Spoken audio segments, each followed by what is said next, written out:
امام بنائیں گے. تو میں نے کہا پہلے امام ابراہیم، بالکل ٹھیک کہا, ہے نا. بچوں نے کہا پہلے امام علی، قسم خدا کی انہوں نے بچوں نے بھی ٹھیک کہا. اب میں جملوں کو بدل دوں بھائی، بہت آسان ہے. قبل محمد کے پہلے امام ابراہیم اور بعد محمد کے پہلے امام علی. ایک کعبہ بنائے دوسرا کعبے میں پیدا ہو. سبحان اللہ سبحان اللہ.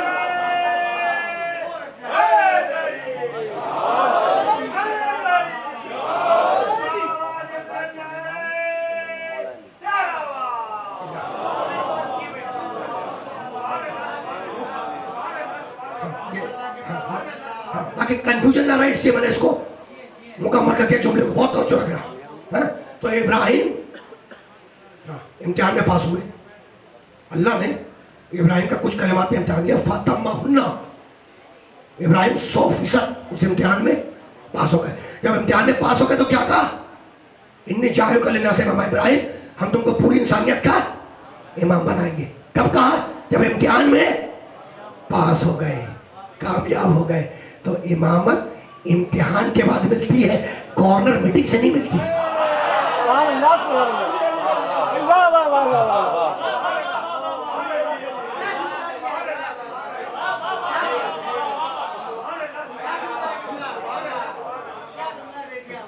رک جاؤ روکوں گا اس مرحلے پر، روکوں گا. پاس ہوئے، کہا کہ انسانوں کا امام بنائیں گے. ابراہیم ہم تم کو پوری انسانیت کا امام بنائیں گے. کہیں گے قال من ذریتی، مالک یہ امامت میری ذریت میں جائے گی. بھئی کمال ہے، کمال ہے. نبوت مل چکی ہے ابراہیم کو، نبوت مل چکی ہے نا. اور پھر پوچھ رہے کہ یہ امامت جائے گی، ذریت میں جائے گی، ہے نا. جب نبوت اللہ نے عطا کی ابراہیم کو تو اس وقت نہیں پوچھا کہ مالک نبوت ذریت میں جائے گی. اگرچہ کہ گئی، اگرچہ کہ نبوت ذریت میں گئی، لیکن جب نبی بنایا، نبوت تھی، تو ابراہیم نے پلٹ کے نہیں پوچھا کہ مالک یہ نبوت ذریت میں جائے گی. اگرچہ کہ گئی، ہے نا.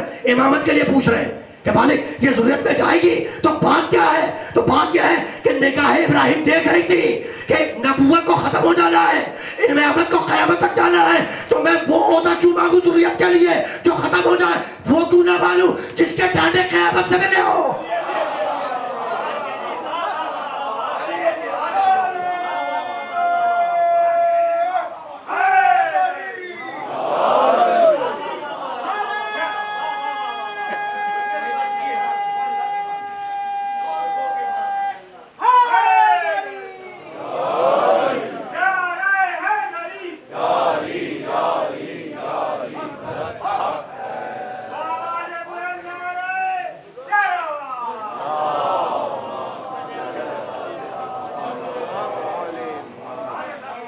آیت ہے، آیت قرآن میں وَجَعَلْنَا فِي ذُرِّيَّتِهِمُ النُّبُوَّةَ وَالْكِتَابَ. ہم نے ابراہیم کی ذریت میں نبوت بھی رکھ دی، کتاب بھی رکھ دی. تو ابراہیم کی ذریت میں نبوت بھی جائے گی، کتاب بھی جائے گی، ذریت ابراہیم میں امامت بھی جائے گی. اور جب تک اللہ ختم نہ کرے چلتی رہے گی. رک جانا میں نے جان کے یاد پڑھی ہے.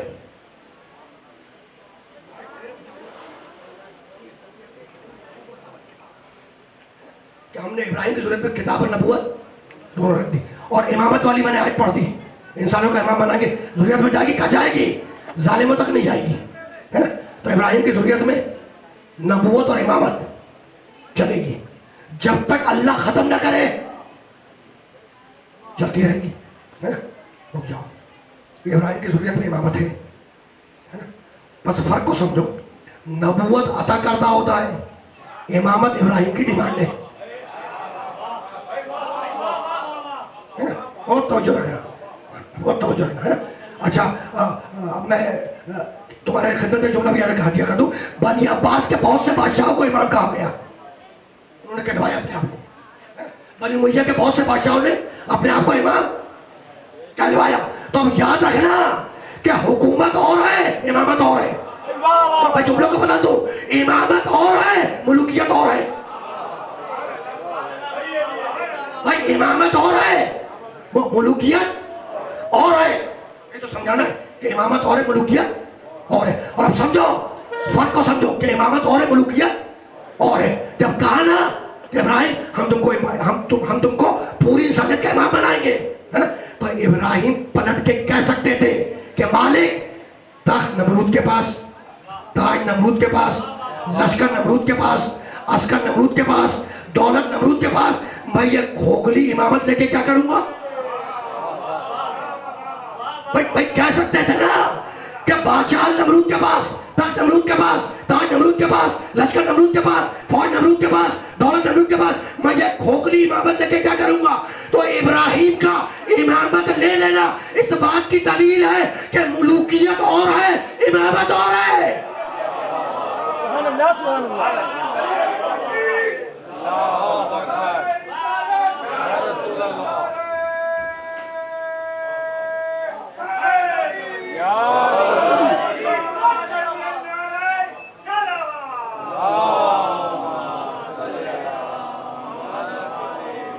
تو ابراہیم کا امامت لے لینا اس بات کی دلیل ہے کہ امامت اور حکومت اور۔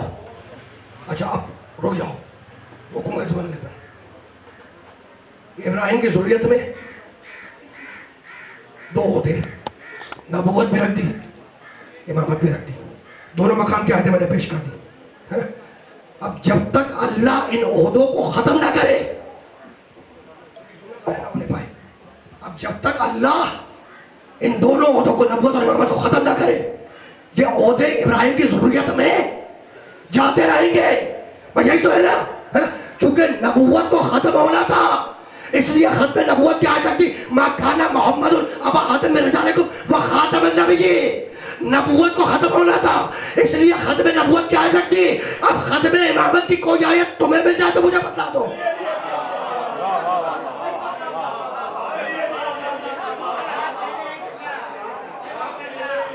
عہدے دونوں جائیں گے ضروریت میں، چونکہ نبوت کو ختم ہونا ہے نا، اس لیے ما کان محمد ابا احد من رجالکم ولکن رسول اللہ وخاتم النبیین۔ ختم نبوت کی آیت رکھ دی ہے نا، ختم نبوت کی، عہدے دونوں جائیں گے ضروریت میں، چونکہ ختم ہونا تھا نبوت کو اس لیے ختم نبوت کی آیت رکھ دی۔ امامت کو قیامت تک جانا ہے اس لیے ختم امامت کی کوئی آیت قرآن میں موجود نہیں ہے، اور اگر دکھا دو گے تو ممبر پہ آنا چھوڑ دوں گا۔ ختم امامت کی چونکہ قیامت تک جانا ہے اس لیے ختم امامت کی کوئی آیت نہیں ہے، بس رکنا نہیں ہے۔ کیا کہنے لگا؟ انی جاعلک للناس اماما۔ ابراہیم ہم تم کو پوری انسانیت کا امام بنائیں گے۔ قال ومن ذریتی، مالک ذریت میں جائے گی؟ بھائی مانگ لیا تو جائے گی، خلیل اللہ شیخ الانبیاء، لیکن سنا ابراہیم لا یناد احد الظالمین، یہ امامت ظالموں تک نہیں جائے گی، یہ امامت ظالموں تک نہیں جائے گی۔ تمہارا ظالم شرابی، چور، ڈاکو، گناہگار، یہ تمہارا ظالم ہے نا، قاتل، چور، ڈاکو، قاتل، شرابی، جواری، یہ تمہارا ظالم ہے نا۔ اب قرآن کا ظالم اور ہے،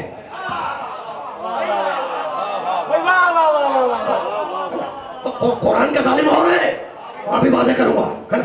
دیکھو بھائی ظلم کی ڈیفینیشن کیا ہے؟ وضع الشیء فی غیر محلہ، چیز کو اس کے مقام سے ہٹا دینا، اس کا نام ہے ظلم۔ سبحان اللہ سبحان اللہ۔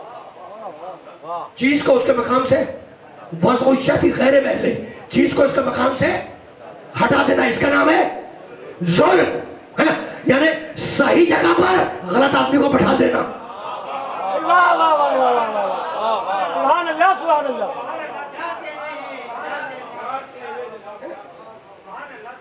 پھر سنو، وضع الشیء فی غیر محلہ، چیز کو اس کے مقام سے ہٹا دینا، اس کا نام ہے ظلم۔ آسان کرو، ٹوپی کی جگہ ہے سر، نالین کی جگہ ہے پاؤں، جوتیوں کی جگہ ہے پاؤں، اگر میں الٹا کر دوں ہے نا، یعنی خدا نہ خواستہ جوتیاں سر پہ رکھ لوں، ٹوپی پاؤں میں پہن لوں، اسی کا نام ظلم ہے، اسی کا نام ظلم ہے۔ اللہ کیا کہتا ہے؟ ابراہیم امامت جائے گی تمہاری ضروریت میں، بیٹوں میں جائے گی، اولاد میں جائے گی، لیکن سنو لا ینال احد الظالمین، یہ امامت ظالموں تک نہیں رکھ۔ میں مولانا احسن رضا کاظمی صاحب سے گزارش کروں گا کہ ذرا قریب آ جائیں سامنے، وہ دروازے میں مجھے دیکھیں، پڑھ دے محمد آل محمد۔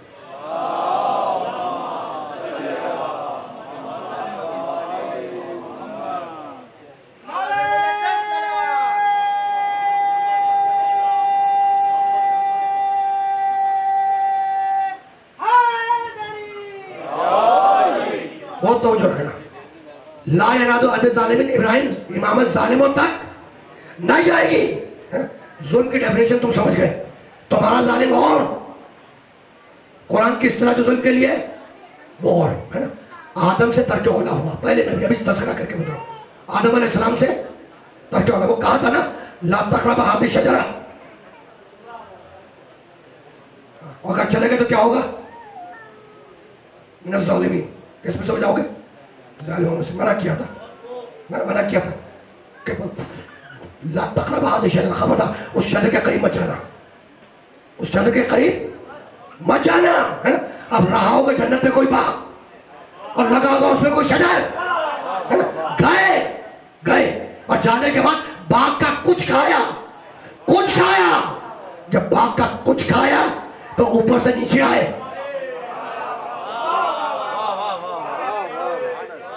بھائی جس نے کچھ کھایا وہ آسمان سے زمین پہ آیا. باغ کے کچھ کی بات ہو رہی ہے, پورے باغ کی بات بھی نہیں کر رہا.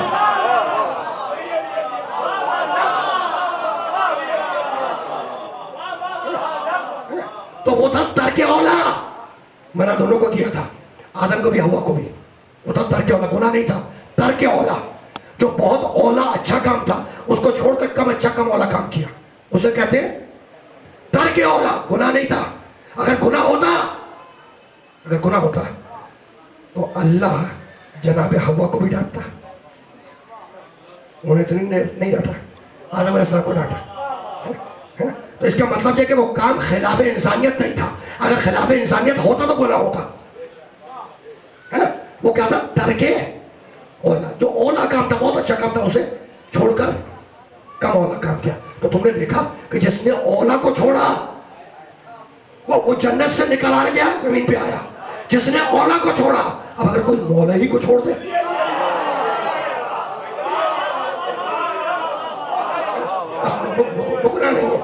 رکنا نہیں ہے.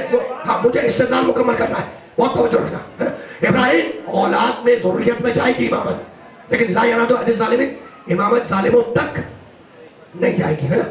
آدم سے ترک اولا ہوا, زمین تک تشریف آئے, اور آنے کے بعد قرآن آدم کہنے لگے ربنا ظلمنا انفسنا وان لم تغفر لنا وترحمنا لنکونن من الخاسرین. مالک ہم نے اپنے نفسوں پہ ظلم کیا, ہماری مغفرت فرما. اگر تم نے مغفرت نہ کی تو ہم خسارہ اٹھانے والوں میں شامل ہو جائیں گے.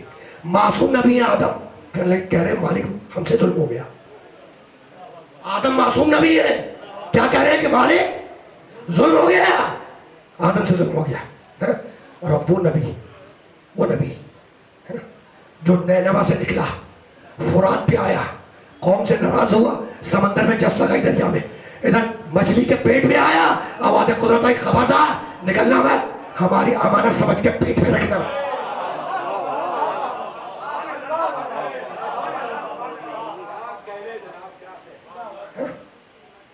کون؟ حضرت یونس علیہ السلام مچھلی کے پیٹ میں آئے نا. قرآن نے کیا آواز دی؟ فلولا ان کان من المسبحین, فلولا انہ کان من المسبحین للبث فی بطنہ الی یوم یبعثون. اگر یونس مچھلی کے پیٹ میں ہماری تسبیح نہ کرتا تو ہم یونس کو مچھلی کے پیٹ میں قیامت تک زندہ رکھتے, ہے نا. اللہ کہہ رہا ہے, آیت کا ترجمہ جا کے چیک کرنا, آیت کا ترجمہ چیک کرنا جا کے سورہ یونس میں, ہے نا. کیا کہہ رہا ہے؟ اگر یونس مچھلی کے پیٹ میں ہماری تسبیح نہ کرتا للبث فی بطنہ الی یوم یبعثون, تو ہم یونس کو مچھلی کے پیٹ میں قیامت تک زندہ رکھتے. یونس زندہ رہتے تو وہ مچھلی بھی تو زندہ رہتی. باہر والے بھائی, یونس زندہ رہتے تو وہ مچھلی بھی تو زندہ رہتی. تو کیا آپ بھی سمجھ میں نہیں آیا کہ وہ اللہ جو یونس کو مچھلی کے پیٹ میں قیامت تک زندہ رکھ سکتا ہے, کیا اس کائنات میں ایک امام کو زندہ نہیں رکھ سکتا؟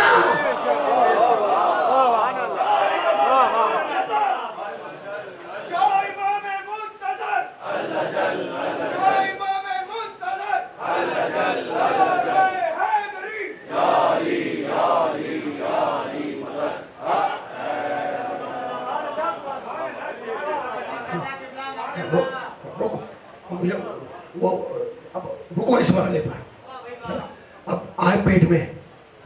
اللہ کہہ رہا ہے کہ تسبیح نہ پڑھتا تو ہم یونس کو قیامت تک مسجد کے پیٹ میں رکھتے ہے نا.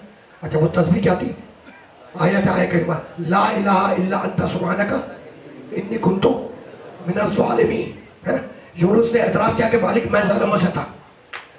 معصوم نبی یونس اعتراف کیا یونس نے کہ میں ظالموں میں سے تھا.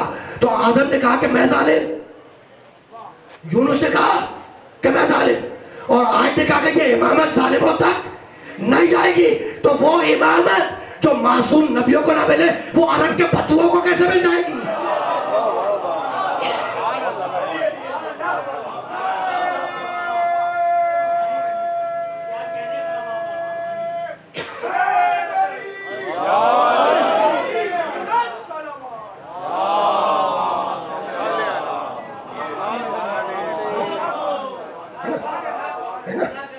اب تم یہاں تک تو آ گئے کہ امامت ظالموں تک نہیں جائے گی. اور کہاں جائے گی؟ ابراہیم کی ذریت میں. نبوت ختم ہو جائے گی, ختم نبوت کی آیت موجود. امامت کو قیامت تک جانا ہے کس میں؟ ذریت ابراہیم میں. اب میرے پاس حوالے تو بہت ہیں, حوالے میرے پاس بہت ہیں. توریت اور انجیل کے بہت ہیں, توریت اور انجیل کے بہت سے حوالے ہیں, بہت سے. جا کے دیکھو اولڈ ٹیسٹمنٹ میں, نیو ٹیسٹمنٹ میں. اگر نہ ملے تو میرے پاس آنا, میں کھول کے دکھلاؤں گا. یہ جو جدید ورژن ہے نا, انگلش ورژن بھی دکھلاؤں گا, کنگ جیمز ورژن پرانا ہے. اور اردو جو لاہور کی بابل سوسائٹی سے چھپی ہوئی ہے, اور توریت وہ بھی دکھلاؤں گا اس میں. ٹھیک ہے نا, بہت توجہ رکھنا ہے نا, بہت توجہ رکھنا. اللہ کہنے لگا, اب میں اولڈ ٹیسٹمنٹ کی طرف آ گیا ہوں, اسے کہ ضرورت میں امامت کو جانا ہے. اللہ کہنے لگا ابراہیم سے کہ ابراہیم ہم نے تمہارے بیٹے اسماعیل کے حق میں دعا کو سنا. ابراہیم ہم نے تمہاری دعا اسماعیل کے حق میں سنی ہے نا. اور سنو ابراہیم, ہم نسل اسماعیل میں 12 سردار پیدا کریں گے.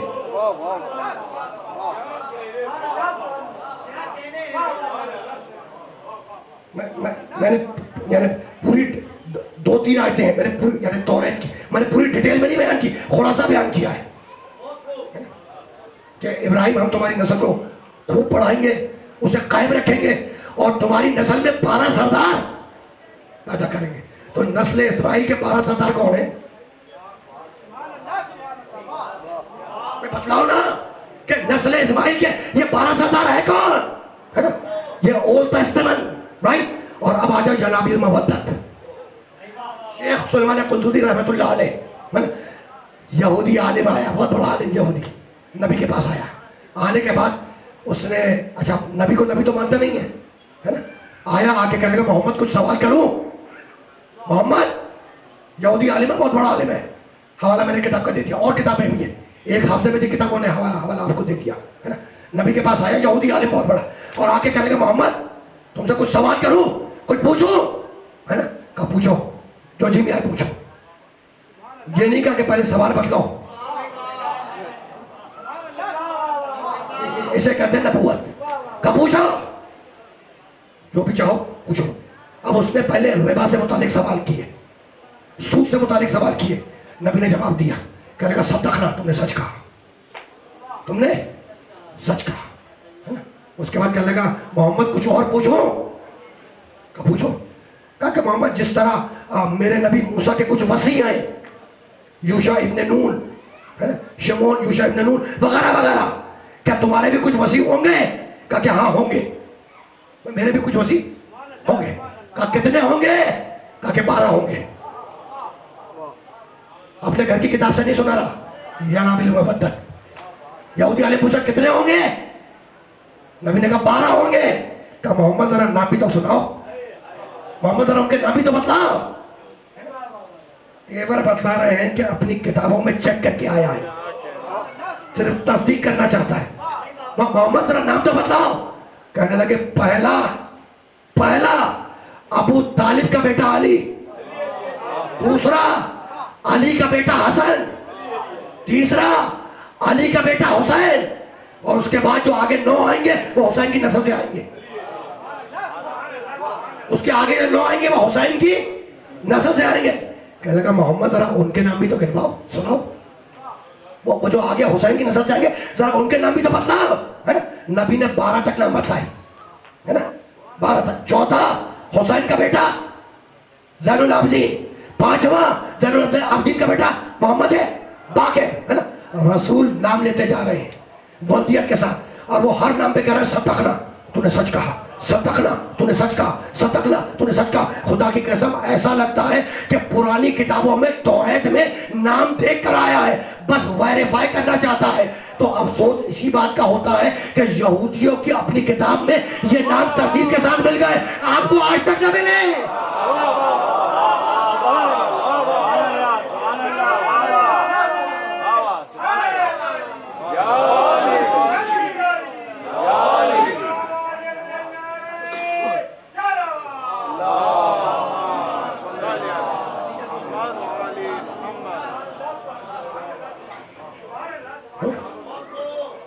ولدیت کے ساتھ نام لکھوائے, ولدیت کے ساتھ. ولدیت کہنے کا نام تو بتلاؤ. ولدیت پہلا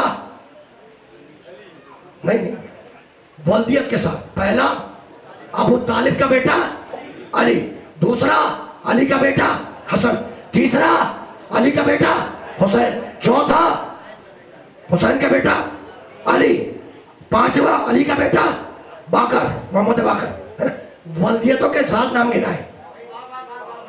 پیچھے والے جملہ ہدیہ کر رہا ہوں, ولدیتوں کے, ہاں یعنی پورا شجرا گنوایا ولدیتوں کے ساتھ شجرا, ہے نا. اچھا مجھ سے پوچھو تمہاری مثال کیوں لوں. میں ریاض جوہری, میں نے اپنے باپ کو کیسے پہچانا؟ مجھے معلوم تھا سناٹا چاہے, مجھے معلوم تھا. پہلے میں سوچا تھا تمہاری مثال دے دوں, میں نے کہا تم گھبرا جاؤ گے. باہر والے پہنچ رہی ہے بات, ہے نا.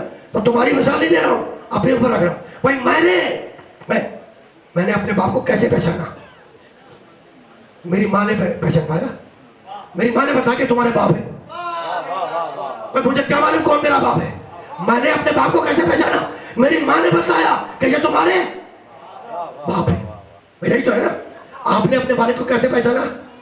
آپ کے والد نے بتایا تمہارے باپ ہے. بھائی یہی نا, ہے نا.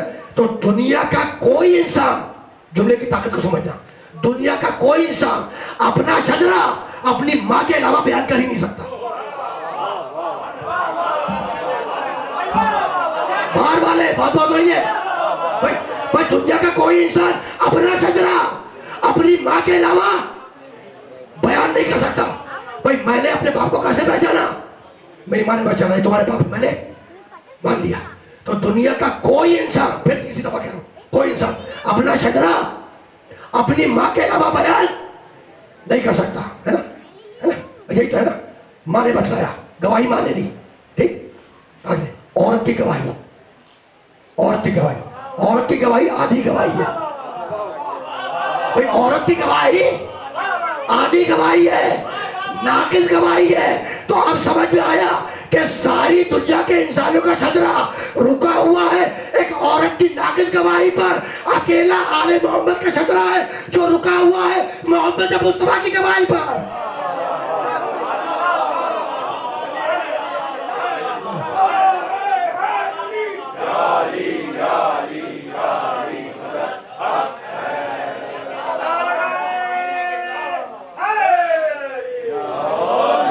ایسا یہ نہیں.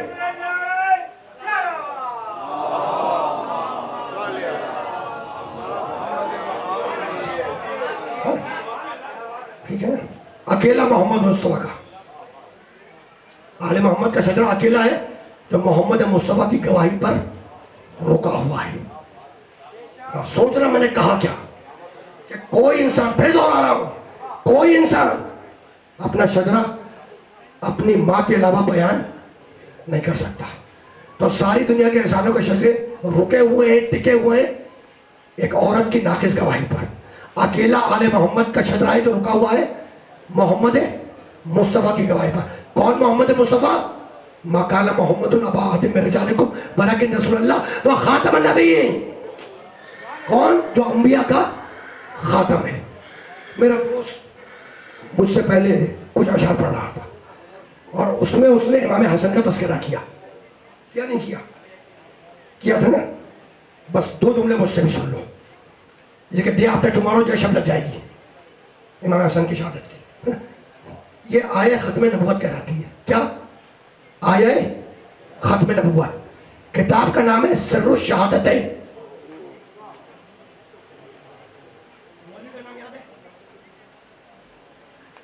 صاحب سر الشہادتین اس آیہ ختم نبوت کے ذیل میں لکھتے ہیں, ہے نا, اس آیہ ختم نبوت کے ذیل میں رکھتے ہیں کہ محمد رسول اللہ پر جو نبوت کا عدد تھا وہ بھی تمام ہو گیا, کہ اس کے بعد کوئی اور نبی نہیں آئے گا, ہے نا.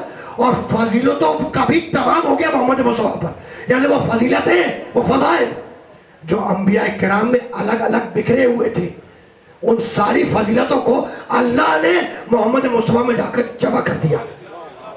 یعنی محمد پر فضیلتیں بھی تمام ہو گئی, اور نبوت کا جو عدد آدم سے چلا تھا وہ بھی تمام ہو گیا. یعنی اس کے بعد کوئی اور نبی نہیں آئے گا. نبوت بھی تمام ہو گئی, اب تک مکمل. فضیلتیں جو بکھری ہوئی تھی انبیاء میں, ساری فضیلتیں جمع کر دی کس میں؟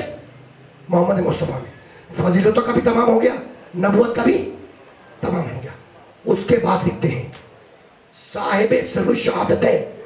اس کے بعد لکھتے ہیں, کہتے ہیں کہ لیکن شہادت ایک فضیلت ہے. کیا؟ شہادت بھی تو ایک وہ لکھ رہے ہیں کہ شہادت بھی ایک فضیلت ہے جو رسول اللہ کو نہیں ملی, ہے نا. پھر اس کے بعد لکھتے ہیں, پھر اس کے بعد, ہے نا, کہ یہ جو شہادت کی فضیلت والی کمی رہ گئی تھی وہ اللہ نے کمی نہیں رہنے دیا, اس کو اس طریقے سے پورا کیا کہ شہادت کی 2 قسمیں ہیں, ایک سری اور ایک جہری. زہر کی شہادت اور تلوار کی شہادت, ہے نا. تو اس فضیلت کو بھی اللہ نے چھوڑا نہیں, وہ اس طریقے سے محمد رسول اللہ میں پوری کی کہ 2 نواسے نبی کے, ایک کو زہر کی شہادت دے دی, دوسرے کو تلوار کی شہادت. تو وہ فضیلت جو ہے وہ کمی رہنے دے گی, اس طریقے سے پوری کر دی. یعنی جو پہلے کہا کہ شہادت ایک فضیلت ہے وہ کمی رہ گئی, لیکن اس کمی کو اللہ نے اس طریقے سے پورا کیا کہ دونوں نواسوں میں شہادت کی دونوں قسموں کو تقسیم کر دیا, اور اس طریقے سے وہ کمی بھی فضیلت بھی چھوٹی نہیں, نبی میں آ گئی. یعنی صاحب سر الشہادتین کہہ رہے ہیں کہ حسن کی شہادت رسول کی شہادت, حسین کی شہادت رسول کی شہادت. تو جب یہاں تک مان رہے ہو کہ حسن کی شہادت رسول کی شہادت اور حسین کی شہادت رسول کی شہادت, تو پھر یہ بھی تو مانو کہ حسن کا قاتل رسول کا قاتل, حسین کا قاتل رسول کا قاتل.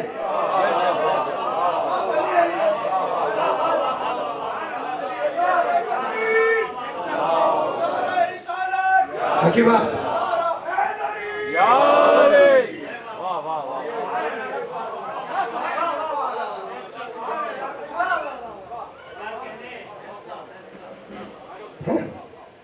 اور گئی بات کہاں تک آ گئی؟ حسن تک. ایک جملہ سنو, میں نے کہا میں ایک جملہ تو ہتھیا کروں گا, یہ تو مشترکہ تھا میرے حسن کا میرے حسین دونوں کا. ایک جملہ تو سنو. دیکھو بھائی, خاتم النبیین, یہ انبیاء کا خاتم ہے, محمد انبیاء کا خاتم ہے. نبی نے ایک صلح کی, نبی نے, اس صلح کا نام کیا ہے؟ صلح حدیبیہ. نبی کے نواسے حسن نے بھی ایک صلح کی, اس کا نام کیا ہے؟ صلح حسن. نبی نے صلح کس سے کی؟ مقابلے میں کون تھا؟ مشرکین.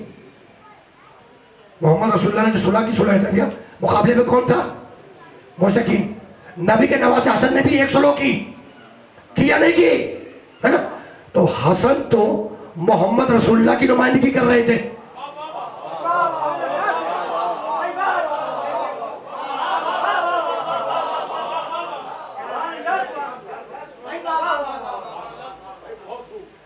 نبی کے نواسا ہے, بڑا نواسا ہے.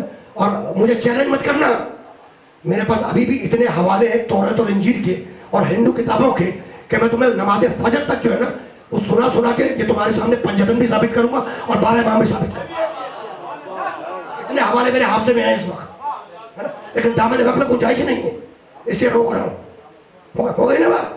تو نبی نے صلح کی, صلح حدیبیہ. نبی کے نواسے حسن نے صلح کی, صلح حسن. دو جملے اور برداشت کر لو گے مجھے؟ کام کی بات ہے, کام کی بات ہے, اور مجھے کہنا نہیں چاہیے.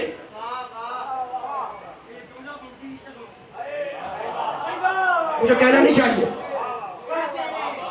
یا کچھ بزرگ ہوں گے جو سن چکے ہوں گے, کچھ بزرگ ہوں گے جو سن ماضی میں, نئی نسل مجھ سے سن رہی ہے اب جو کہنے جا رہا ہوں. جیسے کہ ڈے آفٹر ٹمارو امام حسن کی شادی لے سن جانا. تو صلح حسن کہلاتی ہے کیا؟ صلح حسن. اس بات کو یاد رکھنا, باہر والے نوجوان دوست تم تک بھی پیغام ہے, اس بات کو یاد رکھنا کہ جس چیز پر جنگ ہوتی ہے اسی چیز پر صلح ہوتی ہے. پروفیسر صاحب, it's an international law, it's an international law کہ جس چیز پر جنگ ہوتی ہے اسی چیز پر, ہاں پوری دنیا کا یہی قانون ہے, کتابیں کھول کے دیکھ لو, کہ جس چیز پر جنگ ہوگی اسی چیز پر صلح ہوگی. اگر جنگ زمین پہ ہوگی تو صلح بھی زمین پہ ہوگی. یعنی یہ نہیں ہو سکتا کہ جنگ زمین پہ ہو اور صلح کار کے اوپر ہو رہی. جس چیز پہ جنگ ہوتی ہے اسی چیز پر صلح ہوتی ہے نا.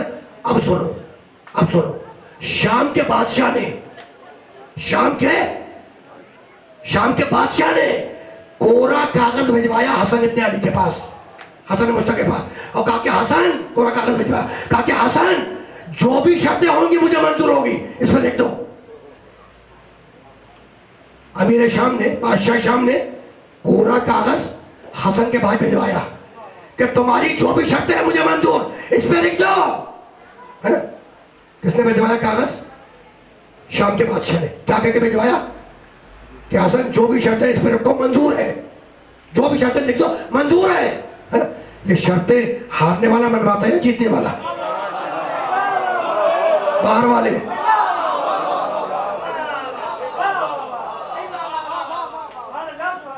سوچنا میں نے کہا کیا ہے نا.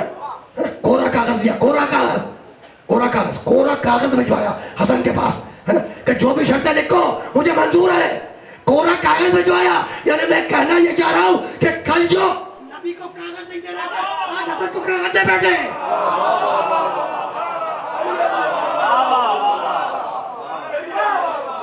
باہر والے پہنچی بات, کل نبی نے کاغذ مانگا تھا, مانگا نبی نے تھا, دیا حسن کو. سوچنا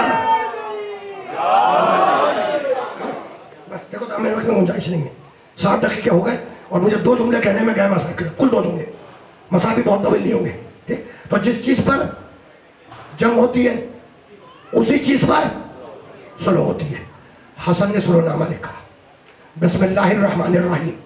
پہلی شرط صلح کی, پہلی شرط کہ آج کے بعد قرآن اور سنت پر عمل ہوگا.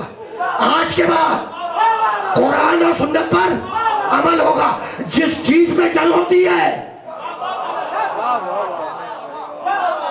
اسی چیز پہ صلح ہوتی ہے.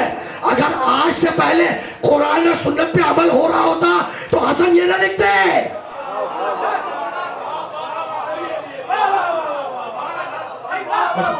باہر والے سامنے پہنچ رہی ہے بات. مجھے آپ کے چہرے نظر نہیں آ رہے لیکن ہاتھ دکھ رہے ہیں مجھے. اب زیادہ زحمت سماعت نہیں ہے, کل 2 جملے. اور یہ صلح نامہ تاریخ کے اوراق پہ رکھا ہوا ہے, بچا ہوا ہے, جا کے دیکھ لینا. یعنی اتنا سخت لکھا ہوا ہے کہ مٹانے سے بھی نہیں مٹے گا. تاریخ کے حوالے ہو چکا ہے, قصہ کہانی نہیں سنا رہا ہوں, تاریخ کے اوراق میں مجھے بہت توجہ رہنا. کیا کہا؟ جس چیز پہ جنگ ہوتی ہے اسی بات پر صلح ہوتی ہے. پہلی شرط, آج کے بعد قرآن اور سنت پر عمل ہوگا. کس پر ہوگا؟ قرآن پہ عمل ہوگا اور سنت پر. دوسری خلافت کے بعد, تیسری خلافت سے پہلے, سننا عجیب جملہ ہے, دوسری خلافت کے بعد تیسری خلافت سے پہلے لوگ آئے علی کے پاس, لوگ آئے خلافت دینے کے لیے. آئے, یا علی قرآن پہ عمل کرو گے؟ کہا کیا کروں گا. یا علی سنت پہ عمل کرو گے؟